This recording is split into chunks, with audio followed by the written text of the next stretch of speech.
7 ವರ್ಷ ಕಳೆದರೂ ಕೂಡ ಈ ಶಾಲೆಗೆ ಉದ್ಘಾಟನೆಯ ಭಾಗ್ಯವೇ ಸಿಗ್ತಾ ಇಲ್ಲ.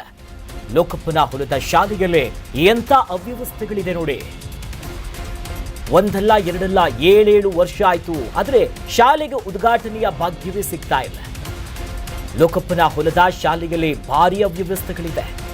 ಇದು ವಿಜಯನಗರ ಜಿಲ್ಲೆಯ ಲೋಕಪ್ಪನ ಹೊಲ ಅನ್ನುವಂಥ ಒಂದು ಗ್ರಾಮದಲ್ಲಿರುವಂಥ ಶಾಲೆ. ಕರ್ನಾಟಕ ನ್ಯೂಸ್ ಬೀಟ್ ವರದಿಯ ಬಳಿಕ ಅಧಿಕಾರಿಗಳು ಅಲರ್ಟ್ ಆಗಿದ್ದಾರೆ. ಎಷ್ಟು ಟೈಮ್ ಬೇಕಾಯ್ತು ಅವರಿಗೆ, ಕೊನೆಗೂ ಸ್ಕೂಲ್ ಶಿಫ್ಟ್ಗೆ ಮುಂದಾಗಿಬಿಟ್ಟಿದ್ದಾರೆ ಅಧಿಕಾರಿಗಳು. ಆದರೆ ಇಷ್ಟಕ್ಕೂ ಮುಗಿಲಿಲ್ಲ. ಶಾಲಾ ಕಟ್ಟಡದ ಕಥೆ ಏನು ಅಂತ ಲಕ್ಷಾಂತರ ರೂಪಾಯಿ ಹಣ ಹಾಕಿ ಸರ್ಕಾರದ ಹಣದಲ್ಲಿ ಶಾಲೆ ಕಟ್ತಾರೆ. ದೃಶ್ಯದಲ್ಲೂ ಕೂಡ ನೋಡ್ಬೋದು ನಾವು. ಈ ಶಾಲೆಗೆ ಯಾವ್ಯಾವ ರೀತಿ ಮಂಜೂರಾಗಿತ್ತು, ಎಷ್ಟು ಹಣ ಖರ್ಚು ಬಿದ್ದಿತ್ತು, ಯಾರಿಗೆ ಗುತ್ತಿಗೆಗಳು ಬಂದಿತ್ತು, ಯಾವ ಗ್ರಾಮ ಪಂಚಾಯಿತಿ ವ್ಯಾಪ್ತಿಗಿತ್ತು, ಕಾಂಪೌಂಡ್ ಕಟ್ಟಿದ್ದಾರೆ, ಜಾಗ ಇದೆ, ಶಾಲೆ ಇದೆ, ಆದರೆ ಉದ್ಘಾಟನೆಯ ಭಾಗ್ಯ ಇಲ್ಲ. ಎಂಥ ಅವ್ಯವಸ್ಥೆಯ ತಾಣಕ್ಕಿದು ಸಾಕ್ಷಿ ಆಗ್ಬಿಟ್ಟಿದೆ. ನಮ್ಮ ಪ್ರತಿನಿಧಿ ಸ್ಥಳಕ್ಕೆ ಹೋಗಿ ಕರ್ನಾಟಕ ನ್ಯೂಸ್ ಬೀಟ್ ವರದಿ ಮಾಡಿದ ನಂತರದಲ್ಲಿ ಸ್ವಲ್ಪ ಅಲರ್ಟ್ ಆಗ್ತಿದ್ದಾರೆ. ಈಗ ಅಂದ್ರೆ ಶಾಲೆಯನ್ನ ನಿರ್ಮಾಣ ಮಾಡೋ ನೆಪದಲ್ಲಿ ಹಣವನ್ನ ಒಳಗಾಕೊಂಡ್ಬಿಟ್ರ ಅಂತ, ಗುತ್ತಿಗೆದಾರರಿಗೆ ಅಧಿಕಾರಿಗಳು ಸಾಥ್ ಕೊಟ್ರ ಅಂತ ಬೋರ್ಡ್ ನೋಡಿ ಎಷ್ಟು ಚೆನ್ನಾಗಿದೆ. ಆದರೆ ಶಾಲೆ ಒಳಗೆ ಹೋಗಿ, ಇದು ಶಾಲೆನ ಹಳೆಯ ಕಟ್ಟಡಗಳಿರುತ್ತಲ್ಲ, ಸ್ಮಾರಕ ಹಾಗಾಗಿದೆ. ಮಕ್ಕಳು ಓಡಾಡಬೇಕಿತ್ತು, ಶಿಕ್ಷಕರು ಇರಬೇಕಿತ್ತು, ಒಂದು ವಿದ್ಯಾಭ್ಯಾಸವನ್ನು ಮಾಡುವಂಥ ಸ್ಥಾನ ಆಗಬೇಕಿತ್ತು. ಆದರೆ ಹೇಗೆ ಪಾಳು ಬಿದ್ದಿದೆ, ಬೂತ್ ಬಂಗ್ಲೆ ಥರ ಇದೆ. PRED ಅಧಿಕಾರಿಗಳ ವಿರುದ್ಧ ಕೂಡ ಜನ ಆಕ್ರೋಶ ಹೊರಗಾಗ್ತಿದ್ದಾರೆ. ಪಂಚಾಯತ್ ರಾಜ್ ಇಂಜಿನಿಯರಿಂಗ್ ಆ ಇಲಾಖೆ ಇರ್ಬೋದು, ಶಾಲಾ ಕೊಠಡಿಗಳು ಮಕ್ಕಳ ಸುರಕ್ಷತೆಗೆ ಯೋಗ್ಯ ಇದೆಯಾ ಇಲ್ವಾ, ಏನಾದರೂ ಅಚಾತುರ್ಯಗಳಾದರೆ ಯಾರು ಹೊಣೆಯಾಗುತ್ತೆ? ಈ ಅವ್ಯವಸ್ಥೆಗಳನ್ನು ನೋಡ್ತಾ ಇದ್ರೆ ಶಾಕ್ ಆಗುತ್ತೆ. 7 ವರ್ಷಕ್ಕೆ ಈ ಕೊಠಡಿಗಳು ಸೋರ್ತಾ ಇದೆ. ಕೆಲವು ಕೊಠಡಿಗಳು ನೆಲಸಮಾಗಿ ಬಿದ್ದಿದೆ. ಡೋರು ಕಬ್ಬಿಣದ ಕಿಟಕಿಗಳ ತುಕ್ಕು ಹಿಡಿದಿದೆ. ಮೊದಲು ಸಂಪೂರ್ಣ ಕಟ್ಟಡ ದುರಸ್ತಿ ಮಾಡಬೇಕು. ತಪ್ಪಿತಸ್ಥ ಅಧಿಕಾರಿಗಳ ವಿರುದ್ಧ ಕಠಿಣ ಕ್ರಮ ಆಗಬೇಕು. ಶಾಲೆಯ ಬೋರ್ಡ್ ಚೆನ್ನಾಗಿದೆ, ಕಾಂಪೌಂಡ್ ಗಟ್ಟಿಯಾಗಿದೆ, ಆದರೆ ಒಳಗೇನೂ ಇಲ್ಲ. ಸದ್ಯ ಗ್ರಾಮದ ಜನ ಒತ್ತಾಯ ಮಾಡ್ತಿದ್ದಾರೆ. ಒಂದು ಖುಷಿ, 7 ವರ್ಷ ಆದ್ಮೇಲೆ ಜನರ ನಿರ್ಲಕ್ಷ್ಯ ಕೂಡ ಇಲ್ಲಿದೆ. ಜನ ಮಾಡಿದ್ದೆಲ್ಲ ಸರಿ ಅಂತ ಹೇಳೋಕ್ಕಾಗೋದಿಲ್ಲ. 7 ವರ್ಷ ಆದ್ರೂ ಕೂಡ ಯಾಕಾಗಿಲ್ಲ ಅಂತ ಕೇಳಬೇಕಿತ್ತು. ಅಂದ್ರೆ ಈ ಶಾಲೆ ವಿಚಾರದಲ್ಲೂ ಕೂಡ ಗುಳುಂಸ್ವಾಹ ಮಾಡಿಬಿಟ್ರು ಅನ್ಸುತ್ತೆ. ಮಾಜಿ ಶಾಸಕನ ಹೆಸರಿಗೆ ಮಸಿ ಬಳದ್ರ ಕಿರಾತಕರು, ಇಂಥದ್ದೊಂದು ಚರ್ಚೆ ಕೂಡ ಇದೆ. ಯಾಕಂತಂದ್ರೆ ಅಲ್ಲಿನ ಮಾಜಿ ಶಾಸಕ ಭೀಮಾ ನಾಯ್ಕ ಅವರ ಅವಧಿಯಲ್ಲಿ ಶಾಲೆ ನಿರ್ಮಾಣ ಆಗುತ್ತೆ. ಅಂದರೆ 2019 ಮತ್ತು 20ನೇ ಸಾಲಿನಲ್ಲಿ 2 ಕೊಠಡಿಗಳ ನಿರ್ಮಾಣ ಆಗುತ್ತೆ. ಭೀಮಾ ನಾಯ್ಕ ಹೆಸರಿನ ಬೋರ್ಡ್ ಅದನ್ನ ಮೂಲೆ ಗುಂಪು ಮಾಡೋ ಕೆಲಸ ಆಗುತ್ತೆ. ಇನ್ನುಳಿದ ಕೊಠಡಿ ಬಗ್ಗೆ ಯಾವುದೇ ಮಾಹಿತಿ ಇಲ್ಲ. ಕಾಮಗಾರಿಯ ಬೋರ್ಡ್ ಅನ್ನ ಹಾಕದೆ ವಂಚನೆ ಮಾಡಿಬಿಟ್ರ ಅಂತ. ನರೇಗಾ ಯೋಜನೆಯಲ್ಲೂ ಕೂಡ ಕಳಪೆಯ ಕಾಮಗಾರಿ ಆಗಿರೋ ವಿಚಾರ ಇದೆ. ಇದಕ್ಕೆ ಸಂಬಂಧಪಟ್ಟಂತೆ ನಮ್ಮ ಪ್ರತಿನಿಧಿ ರಾಜು ದೂರವಾಣಿ ಸಂಪರ್ಕದಲ್ಲಿ ಜಾಯ್ನ್ ಆಗಿದ್ದಾರೆ. ರಾಜು, ಬಹಳ ಚೆನ್ನಾಗಿದೆ ಕಣ್ರಿ ಶಾಲೆ ನೋಡ್ತಾ ಇದ್ರೆ. ಕಾಂಪೌಂಡ್ ಎಷ್ಟು ಚೆನ್ನಾಗಿದೆ, ಪೇಂಟ್ ಎಷ್ಟು ಚೆನ್ನಾಗಿದೆ. ಇಂಥ ಅವ್ಯವಸ್ಥೆಗೆ ಕಾರಣ ಆದವ್ರು ಯಾರು? ಈಗ ನೀವು ಅಧಿಕಾರಿಗಳನ್ನ ಮಾತನಾಡಿಸಿದ್ರ, ಇಂಥ ಅವ್ಯವಸ್ಥೆ ಆದರೂ ಕೂಡ ಸ್ಥಳೀಯ ಶಾಸಕರು ಯಾರು? ಶಾಸಕರ ಗಮನಕ್ಕೆ ಬಂತ, ಅಥವಾ ಗ್ರಾಮ ಪಂಚಾಯಿತಿ ಅಧಿಕಾರಿಗಳು ಮಳೆ ಅಂತ ಮಲಗಿದ್ರ, ಅಥವಾ ಮಳೆ ಬರಲಿಲ್ಲ ಅಂತ ಊರ್ ಬಿಟ್ರ ಅಂತ ಮೊದಲು ಹೇಳ್ಬಿಡಿ ಇದನ್ನ. ಏನು ನಾವು ಕಳೆದ 1-2 ದಿನದಿಂದ ಮಾತ್ರ ಈ ಸುದ್ದಿಯನ್ನ ಬಿತ್ತರ ಮಾಡಿದ್ವಿ. ಅಂದ್ರೆ ವಿಜಯನಗರ ಜಿಲ್ಲೆಯ ಅಗ್ರಿಬೊಮ್ಮನಹಳ್ಳಿ ತಾಲೂಕಿನ ಲೋಕಪ್ಪನ ಹೊಲದ ಒಂದು ಗ್ರಾಮದಲ್ಲಿ ಸುಮಾರು 7 ವರ್ಷ ಆದ್ರೂ ಕೂಡ ಈ ಶಾಲೆ ಉದ್ಘಾಟನೆ ಆಗಿರಲಿಲ್ಲ. ಆನಂತರ ಕರ್ನಾಟಕ ನ್ಯೂಸ್ ಬೀಟ್ ವರದಿ ಮಾಡ್ತಿದ್ದಂತೆ ಎಚ್ಚೆತ್ತುಕೊಂಡಂತ ಜನಪ್ರತಿನಿಧಿಗಳಾಗಿರ್ಬೋದು, ಅಲ್ಲಿನ ಶಿಕ್ಷಣ ಅಧಿಕಾರಿಗಳಾಗಿರ್ಬೋದು, ಕೂಡಲೇ ಸ್ಥಳಕ್ಕೆ ಭೇಟಿ ನೀಡಿ ಏನು ಆ ಶಾಲೆಯನ್ನ ದುರಸ್ತಿ ಮಾಡ್ತೀವಿ, ತಕ್ಷಣವೇ ಆ ಸ್ಕೂಲನ್ನ ಅಲ್ಲಿಗೆ ಸ್ಥಳಾಂತರ ಮಾಡಿ ಶಾಲೆಯನ್ನ ಉದ್ಘಾಟನೆ ಮಾಡ್ತೀವಿ ಅಂತಂದೇಳಿ ಭರವಸೆ ನೀಡಿದ್ರು.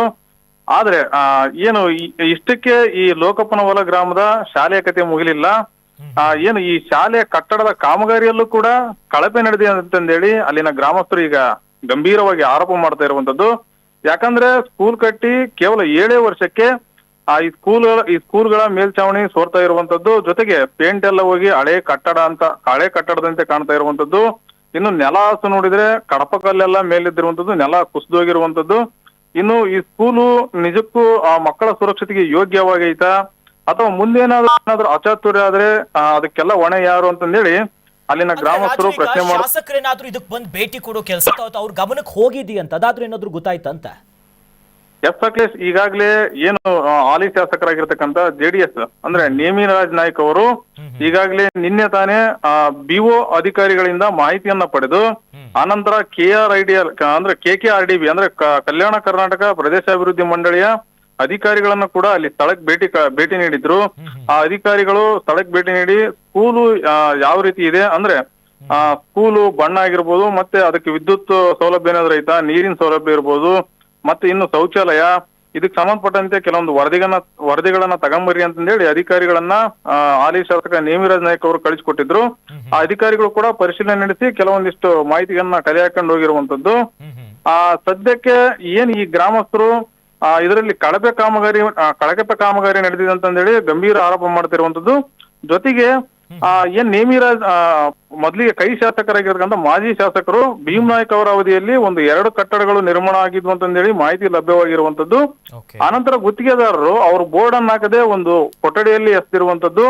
ಅದು ಕೂಡ ಎಲ್ಲೋ ಒಂದ್ ಕಡೆ ಒಂದು ಅನುಮಾನಕ್ಕೆ ಸಾಕ್ಷಿ ಆಗ್ತಾ ಇರುವಂತದ್ದು. ಯಾಕಂದ್ರೆ ಇನ್ನು ಉಳಿದಿರ್ತಕ್ಕಂಥ ಕಟ್ಟಡದ ಬಗ್ಗೆ ಯಾವುದೇ ಮಾಹಿತಿ ಲಭ್ಯವಾಗ್ತಿಲ್ಲ.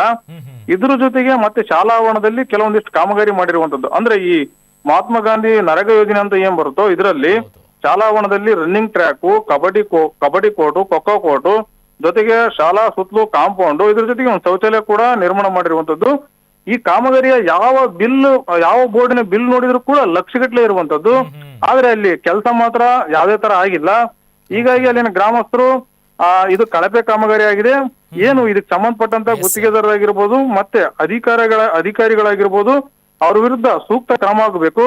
ಯಾಕಂದ್ರೆ ಈ ಕಳಪೆ ಕಾಮಗಾರಿಯಿಂದ ಸರ್ಕಾರಕ್ಕೆ ಆರ್ಥಿಕ ನಷ್ಟ ಉಂಟಾಗಿದೆ ಅಂತಂದೇಳಿ ಅಲ್ಲಿನ ಗ್ರಾಮಸ್ಥರು ಅಧಿಕಾರಿಗಳ ವಿರುದ್ಧ ಆಕ್ರೋಶವನ್ನ ಹೊರಹಾಕ್ತಾ ಇರುವಂತದ್ದು. ಅಖಿಲೇಶ್, ಥ್ಯಾಂಕ್ ಯು ರಾಜು ತಮ್ಮೆಲ್ಲ ಮಾಹಿತಿಗೆ.